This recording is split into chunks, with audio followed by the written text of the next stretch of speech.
Hello, everyone. Welcome to this Business Advisory Services Update webinar. I'm Peter Towers, Managing Director of ESS BIZTOOLS, and I'm joined today by Peter Milla, the Managing Director of Green Trees and, Business Tree. Peter, I've got the wrong name. Business Tree Proprietary Limited. Can't read my own writing. That's a great start, isn't it? So how are you today, Peter? Joining us from Sydney. Yeah. All is good here. I hear it's a bit cold in Sydney today. Yeah, a little bit cooler than you would hope for a March day, but yeah, we take it as it comes. Okay, so what we want to look at today is this question of converting research and development to return on investment. Do enough people calculate the return on investment when they look at a research and development project, or are they only thing they're trying to do is to secure a tax rebate? So that's an interesting discussion, I thought, Peter. So let's get started, and we'll switch across so we're both talking here, and we are live streaming on Facebook, so welcome people watching us on Facebook, and I hope that you will be able to hear us and see us very clearly. So Peter, in looking at a research and development project, and you're a man that's got a lot of experience in helping innovative companies over the years. I worked alongside you in a Oz industry program for about 10 or 11 years called COMET, Commercializing Emerging Technology. What do you think the approach should be to businesses and the people who are advising them when they're looking at a research and development project? Well, I think the first thing to understand is that we're talking about companies that are operating for profit, and not government departments or government establishments or public research institutions. So today's about what we're about to talk about is about for-profit organisations. So when you look at R&D, you've got to understand that the R is for research, which is new knowledge, the creation of new knowledge, and the D is the development, which is the application of the new knowledge that R creates. And so when we look at return on investment, research is typically looked at purely as an expense within an organisation, and people don't consider any return on investment. But when the application is done of that new knowledge, then we get into the area of commercialization, which is where you generate the real return on investment. So the first thing for people to think about is, if we're going to undertake research, what problem are we looking to solve, and what knowledge do we not have which is not available within the system? As in, are there other companies that have technologies or that can be utilized? If you're going to do research, it has to be new art. So you do a prior art search first. So the first thing is, what problem are we looking to solve so that we can look at what research needs to be done?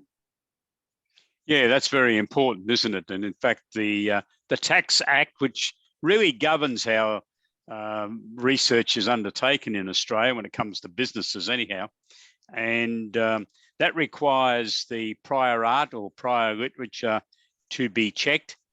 And people need to realise that's a worldwide check. It's not just Australia that needs to be looked at.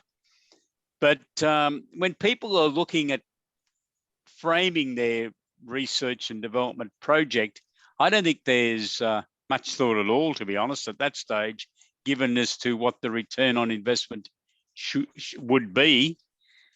And in fact, I got on the internet last night and put in there return on investment of Australian research and development and virtually got no answer. I got a whole stack of stuff, but it was about everything else, but didn't tell me what an ROI might be. Are you surprised with that? No, not at all, because the statistics which are typically published around innovation, my personal view is that the investment or so-called investments in innovation don't return very, very good for companies at all. But if we look at research, part of the return there is, yes, you can get a government tax incentive, or you can apply for one, which if you're in a tax loss position and you're better equipped at this than I am, you can get, is it 38 cents in the dollar, 38.5 cents in the dollar? No, in fact, well, that's for companies with turnovers over $20 million, but for companies with turnovers under $20 million annually, it's 43.5%. Okay, well, if you're a startup company and you're doing research, which is eligible under the tax legislation, then that's a pretty nice check to get at the end of each financial year, isn't it? I mean, that's nice that helps the cash flow and keeps you buoyant. If you can claim that every year until you get to the application of the new knowledge and you start creating the products and services, and at that time you've got the government grants that you can look at to assist in commercialization. Yeah, so is this part of the ROI type calculation? Because many companies who undertake that basic research and development will need to do something more than to commercialize that prototype or that concept that they've developed, won't they? I'm not too sure what you mean by do more. I mean, if you've done the research, you've got new knowledge, and now you're applying that into products and services, then and you get that commercialized in the market, then it's the application into the market where people are paying good money for whatever you're offering, where you start generating returns on your investment. So people have got to look at R&D, in my mind, as an investment, not purely as a cost. Yeah. If you look at it as an investment, then you go through the process of commercialization. Commercialization generates profits. Those profits go back into the R&D loop to further the next phase of R&D. Yes, there is a government grant there, though, to assist companies who meet the eligibility requirements, and it's a very competitive program these days. But there is a grant called Accelerating Commercialization, which will provide up to $1 million on a 50% funding basis to assist with getting the company into the marketplace, because that grant is only available prior to the company receiving its first commercial sale. That's its commercial price. So that's part of the recovery, is it, of the R&D outlay, or is most of that expenditure still getting the new product or service ready for purpose out in the marketplace? Yeah, well, some years ago, I looked for a definition of innovation, and I spoke to Peter Farrell about it one day, and he made a point that you've got an investment expense. You turn something into an innovation once you're generating returns in excess of that investment. And that's how I approach my consultancy work from that particular angle. And that is, what's the budget? Let's make sure we've got the record so we know how much we're spending, that we're on track. We're not, overspending on research, which is typically the case.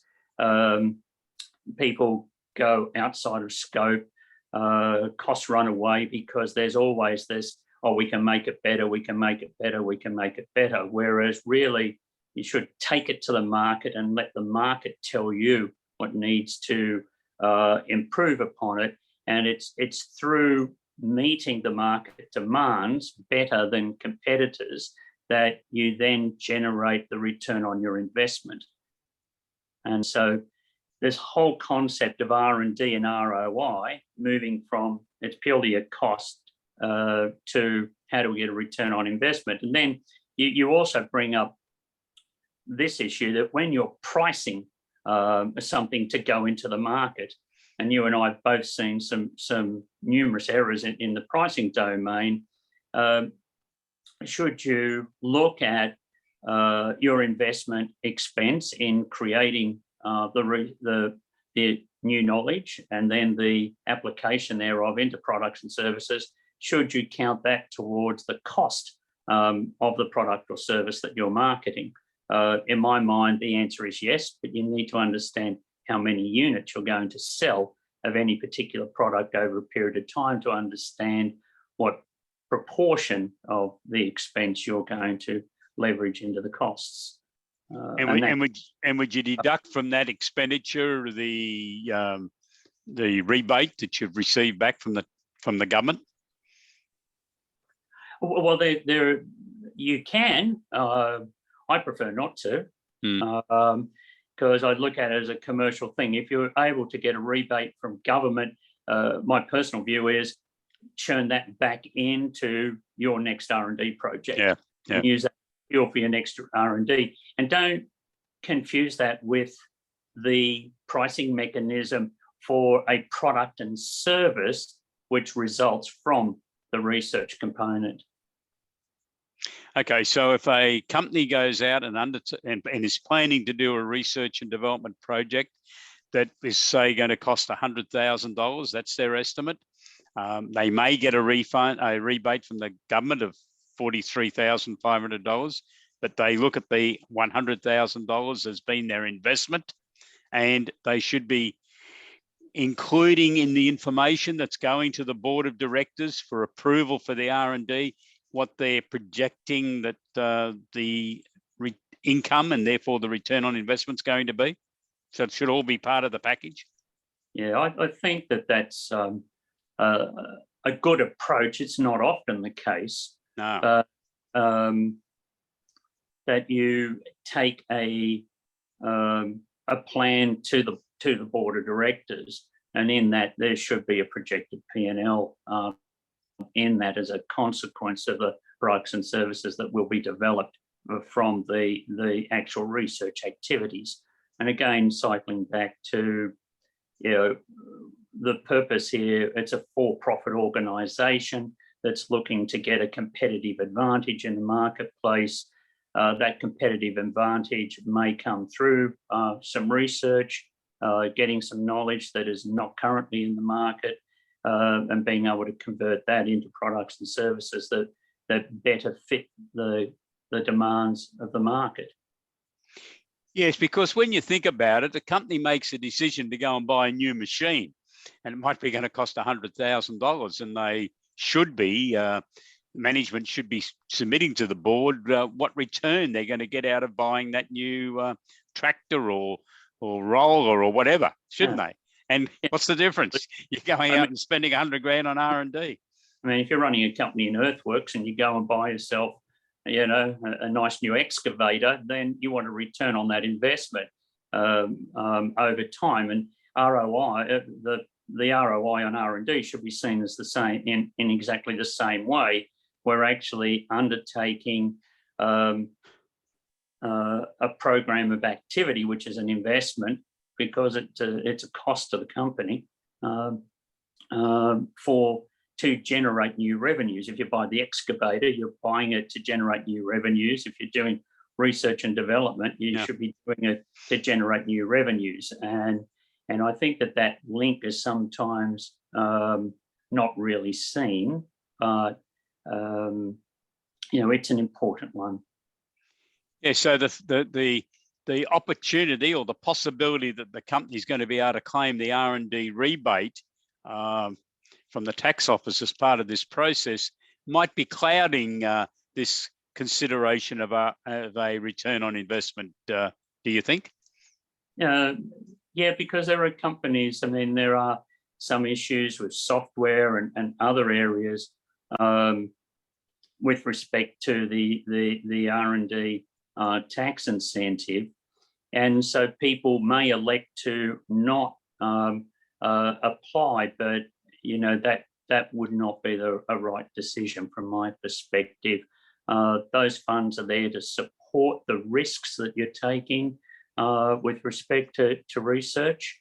And so it shouldn't cloud it, but coming back again, the reason for the research is because you know of a problem that exists in the market, a problem that does not have a solution, and for which you're going to undertake research to try and find a solution. And that research might be, you know, a core technology, a core science finding. It may not be a direct product, but from the new knowledge that's gained, products and services can be developed that do provide the solution.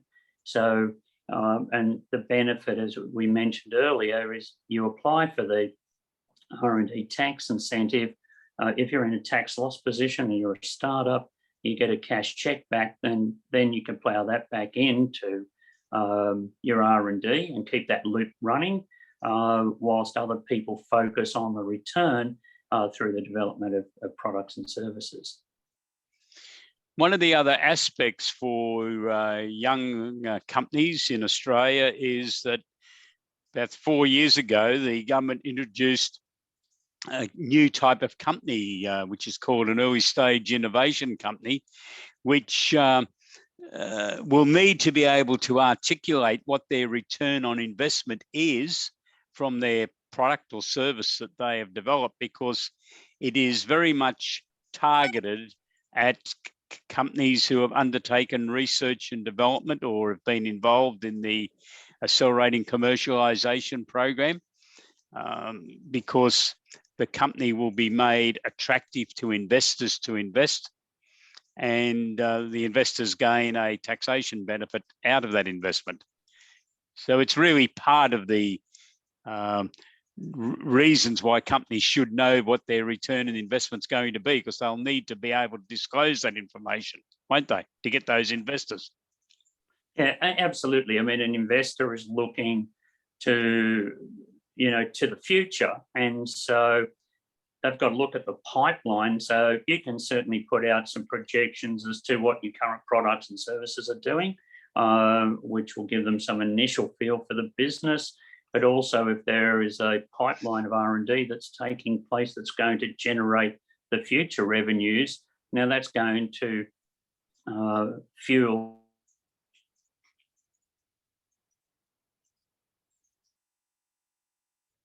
the growth, and hopefully that company then grows into exporting into international markets. And for the government, you know, part of its return on investment, and we haven't mentioned this, for the R&D tax incentive is that companies grow. When they grow, they create employment. When they create employment, that's more tax dollars back to the government. They also grow. They grow into international markets. That's additional tax dollars. It also is import replacement in some cases. So, you know, the return on the investment of the R&D tax incentive to the government, you know, can be quite high when companies become successful. And of course, if they are successful, those early investors for the early stage innovation companies, they might find the company IPOs, and if it IPOs, then they certainly have a nice payday. And of course, that's what, you know, early stage investors want to see. Yes, that's right. And just looking at this in a bit broader sense, I have extracted some figures on research and development. In 2017-18, $17.4 billion was spent in Australia on research and development activities. And I have already extracted that was just over 13,000 companies. So it's a lot of money.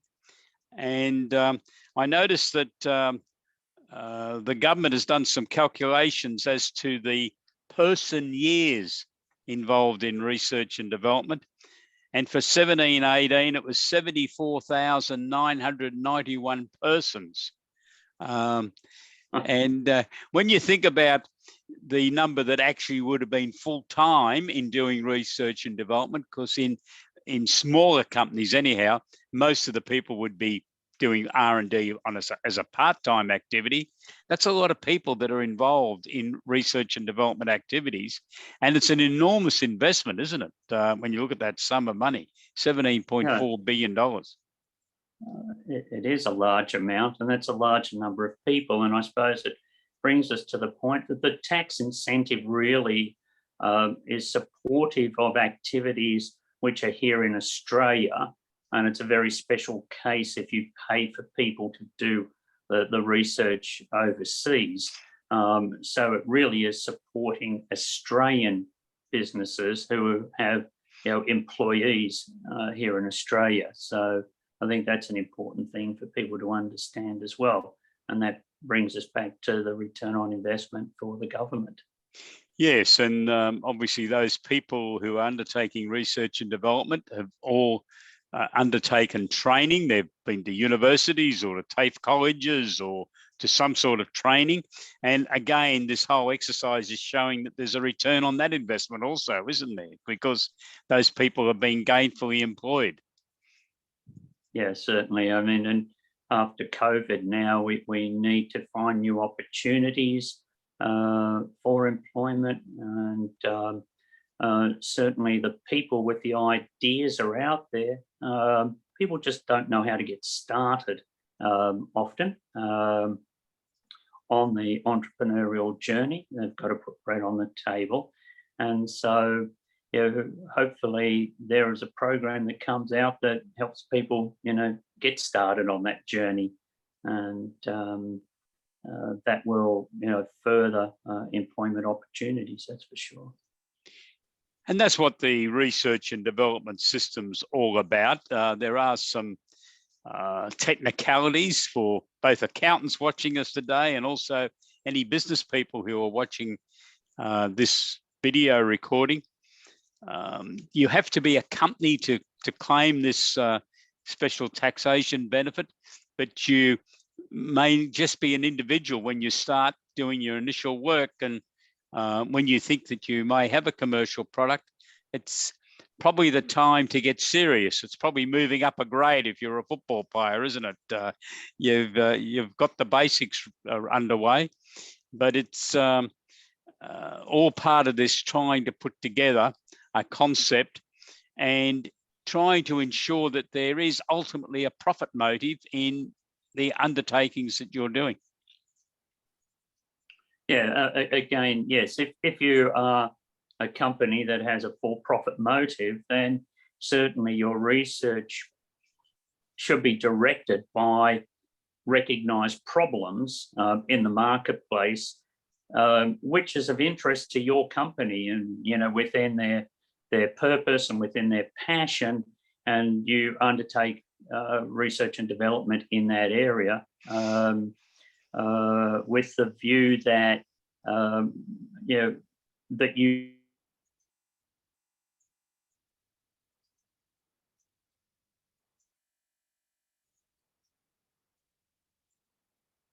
We lost you there, Peter, for a bit.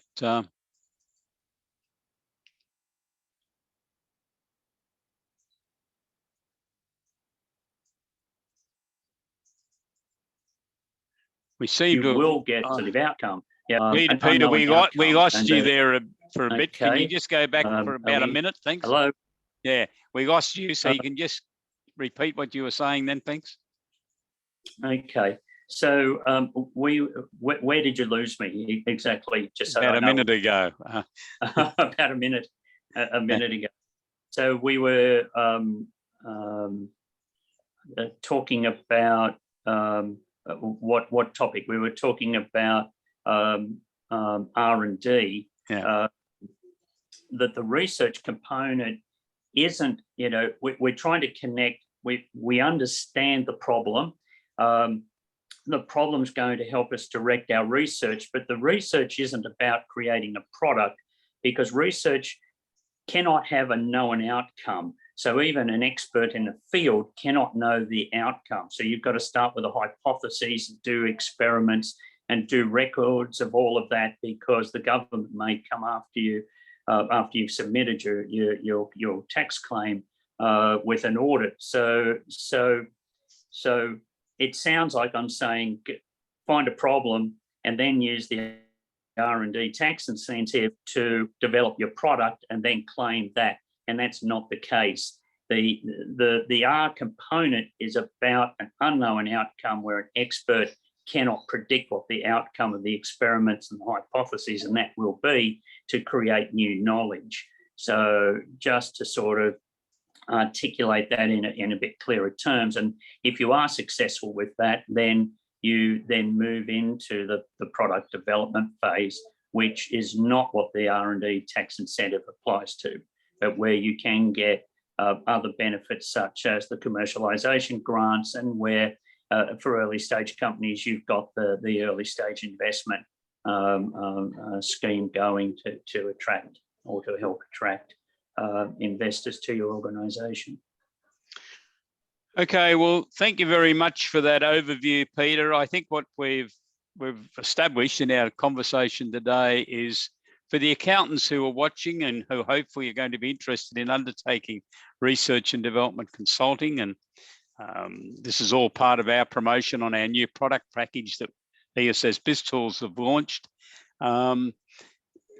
Calculating the return on investment, I think, is a very worthwhile exercise, a projected profit and loss account that is included in the information that's going to go to the board of directors, so that the company is clearly identifying that the reason they're doing this, the reason they're investing $100,000, say, of their money, is to generate a reasonable return on investment.